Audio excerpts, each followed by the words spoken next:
चला तर मग आज आपण बनवूया झटपट होणारी रेसिपी वांग्याचे काप। वांग्याचे काप बनवण्यासाठी मी एक मोठा वांगा घेतलेला आहे। ते स्वच्छ धुवून त्याचे असे गोल पद्धतीने काप घेतलेले आहेत। त्यानंतर त्यामध्ये 1 टेबलस्पून मीठ, अर्धा टेबलस्पून हळदी पावडर आणि 2 टेबलस्पून लाल तिखटचा वापर केलेला आहे।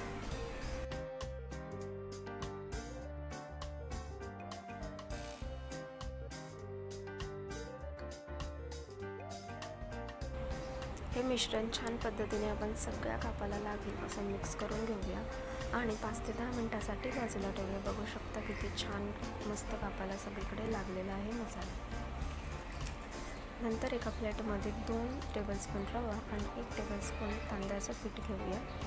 छान मिक्स करून आपण प्रत्येक कापाला लावणार आहोत।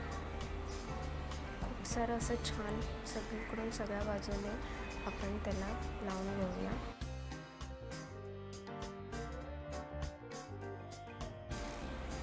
या कापाला आपण शॅलो फ्राय करणार आहोत। त्याच्यासाठी आपण पॅनमध्ये थोडंसं तेल घेऊया आणि एक एक करून काप सोडून देऊया।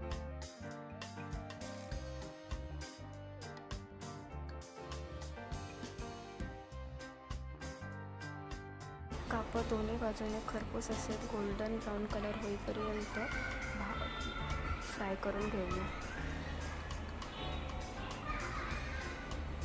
बघू शकता रंग किती छान पद्धतीने आलेला आहे।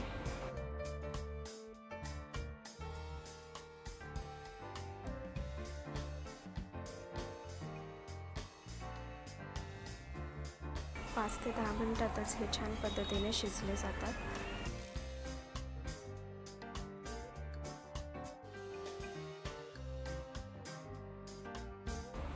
त्यानंतर मी एका फोकच्या साहाय्याने असे होल पाडून घेणार आहे, जेणेकरून ते वांग्याचे काप आतपर्यंत चांगले शिजले जाते।